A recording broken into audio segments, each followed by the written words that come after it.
The U-513 was a long-range weapon.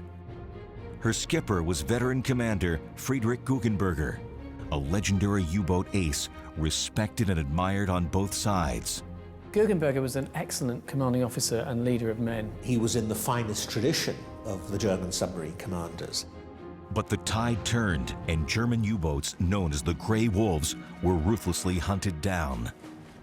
The greatest terror for any U-boat commander in 1943 is to be caught on the surface by an aircraft. An aircraft is an almost guaranteed U-boat killer, and certainly what submarines don't have is a chance of fighting out.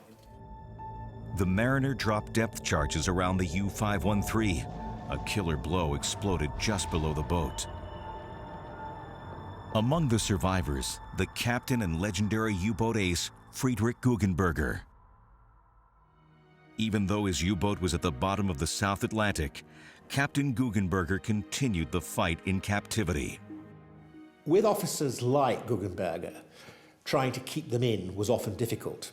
And of course, Guggenberger's involved in one of the great escapes on the American side.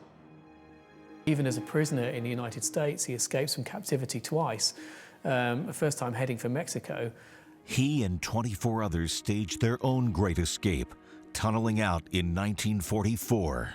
They were recaptured within weeks. The survivors of the U-513 were released in 1946. As for Friedrich Guggenberger, his exploits and adventures continued long after the war ended.